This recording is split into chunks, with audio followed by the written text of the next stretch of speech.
Today we have a very unique high-end laptop from Dell's XPS series gaming line. The XPS17 L702X is special because a few rare options were made available to Dell's XPS series that previously were only available to Dell's Alienware product line. The most important of these is a $400 upgrade to the NVIDIA 3D Vision 120Hz screen, 3D infrared emitter, and the included NVIDIA Vision 3D active shutter glasses. They even had to increase the power supply up to 150 watts for the 3D versions to make it all happen. When coupled with the Blu-ray drive, you now have a professional 3D home theater system ready to play Blu-ray 3D movies right out of the box, and even 3D video games. We'll get back to what that means later, but let's cover the rest of the stats on this laptop first.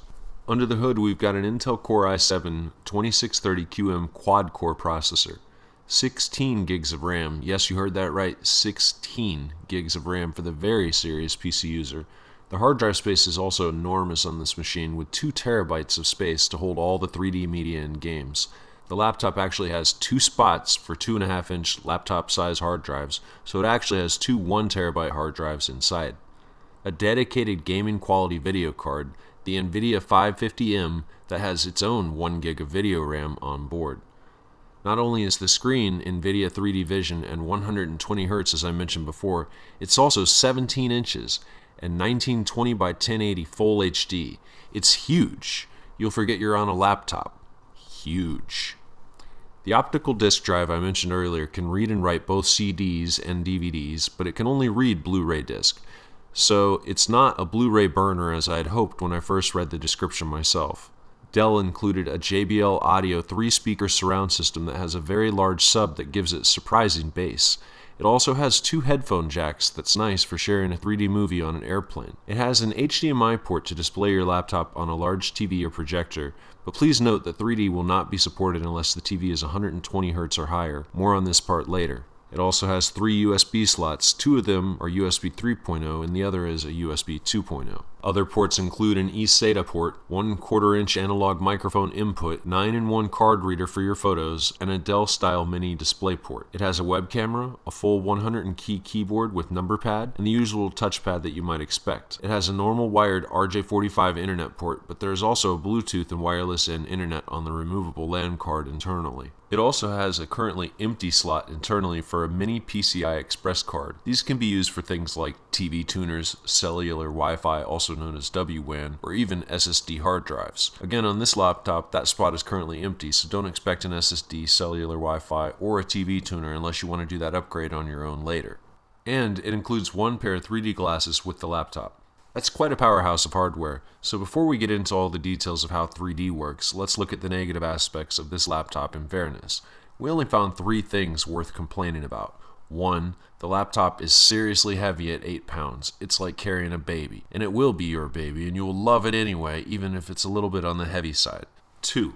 The battery only lasted an hour and a half during our full volume movie test, so if you're playing games or watching movies without a power source, don't count on this for very long without plugging it in. We tested a few batteries here and did some reading on it, and it turns out this is related to all the crazy features involved in the 120Hz monitor, and the power load is kinda heavy as a result. Lastly, while the dedicated NVIDIA 550M 1 GHz video card is awesome, it's also soldered onto the motherboard. That means there's no aftermarket upgrade on that video card later on. Moving on, let's get into the fun part finally and talk about 3D now.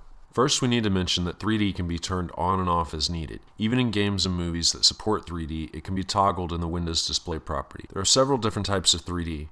From the old red and blue glasses our parents and grandparents grew up with to polarized and shutter technology in modern systems. This laptop uses active shutter technology using NVIDIA 3D Vision and can play side-by-side movies, 3D Blu-rays, and 3D games and movies. To show you 3D in a YouTube video is complicated because you're not wearing the special glasses on your own eyes. But one way I can show you this on a video is using NVIDIA's configuration screen for the glasses. On this setup screen, NVIDIA is verifying the glasses are working by asking the user if they see a different image when closing their right eye and then their left eye. This is active shutter technology. Each of your eyes is seeing a different image. Usually when we're looking at a game or movie using a video camera, the different images in each lens is harder to notice. But on this configuration screen, we are looking at entirely unique images, so the difference is obvious. Where without the glasses at all, what we see looks like a slightly blurry image. So we start here to show you that you're getting an entirely different image for each eye. How do they do that? A shutter, or active shutter technology, just means means that we are blocking a lens for a brief moment. Like with a camera, the clicking sound that we hear when we take a photo is the shutter. So with these active shutter 3D glasses, we are actually looking through a lens that is blinking very fast, and at the same time they are alternating between left and right. In fact, the 120 Hz screen is flashing half the images to each eye at the same time so quickly that our brains are tricked into seeing in perspective. This is also why Dell needed to upgrade the screen for the 3D version, and also why we can't plug the HDMI cable into a normal TV and expect 3D output to work. Only some plasma and 3D ready TVs can support the high hertz requirements of active shutter technology. Active shutter also requires an emitter to keep the glasses in sync with the screen. It basically keeps the drumbeat for everything else to play along together. To summarize the technical aspects of NVIDIA's 3D vision, it's quickly showing each eye an entirely different image at the same time to achieve depth perception. 3D movies are created with two cameras mounted close together just like our own eyes. The two cameras allow the director to show the distance perception on an entirely new level. So let's take a moment and stop being technical and look at this from the perspective of the artist. The game designer or movie maker now has a new tool to use to bring more feeling into the scene. Objects are closer to us than before, or much further away than they could have shown without 3D in the past. Things like raindrops or an insect in the foreground seem to move out of the screen, where mountains or lightning in the distant background by contrast seem even further away. A documentary with a blooming flower comes to life, and a splash of water at the camera might make us jump. In art, things like perspective, vanishing points, and depth using foregrounds and backgrounds now have a much deeper role with 3D because it pulls the viewer into the scene. I can feel the vastness of an empty canyon, and I can almost touch the honeybee flying past. In video games, this new tool can be used in several different ways depending on the type of game and how the designer utilizes this new depth or space, if you will. Let's start with car driving games because everyone can relate to that. Driving games are especially improved with depth perception for the same reason it helps us on the road driving a real car down the highway. With 3D, I can tell much easier if I'm about to crash into a light pole or if I'm just noticing a strange object in the background as I fly around a corner. Now, the light pole is clearly closer to me and clearly a separate object from the background. Other types of games, like first-person shooters, vary depending on the game. For example, playing a game online against real people, I suspect I was the only person on the server playing with 3D glasses, but it did not seem to improve on my average statistics without 3D. Meanwhile, first-person shooters based on single-player storylines such as the Batman games, Tomb Raider, or Skyrim were amazing in 3D because it makes objects stand out. Area effects are much more realistic. In these games, the use of 3D was much more like a movie would be. Role-playing games, strategy games, and city builders seem to make very good use of the extra space or perspective because many of these games display both stats and item descriptions at the same time we are playing the game. The game makers have used this space to show off special effects in 3D while keeping the text and stats in different levels of depth to separate what is really part of the 3D world versus the stats and details behind the scenes. Overall, I was surprised to see how much more has been going on in some of these games that I'd ever seen before. I personally went back and replayed several of the Batman games and Tomb Raider just to experience it all again with a new perspective. However, with that said, I do have a few complaints worth mentioning about my experience. 4 complaints to be exact. The biggest complaint is that not all games support 3D. Many titles that you would expect to support 3D don't. Meanwhile, other games that don't even mention that they do support 3D actually do, such as the new Battlefield 1, for example. So if you're interested in a specific game, make sure you do your homework first. The second most important issue is that each game seems to have a slightly different level of depth, and it needs to be adjusted for each game. To do this, it requires the user to Alt-Tab back into Windows and open the NVIDIA display properties and then adjust the depth. I did learn later there is a hotkey combination to do this in the game using Control F3 and Control F4. The same 3D Vision hotkeys were also a bit annoying because it pops up a message every time a 3D game was started explaining that it was active and instructing me to press Control Alt Insert to make the message go away. This happens every time a game is started. And 4, in some cases 3D complicated things and the screen didn't look right until we made adjustments. There were at least 2 games where we had to disable shadows in order for the 3D to work correctly. Both of these were easy to fix after a Google search led us to other gamers discussing how to fix the issue. Another game we had to disable name tags over the users because they were especially distracting in 3D mode. A few of the games were a bit hard to enable 3D support because the hertz settings was separate in the in-game menus,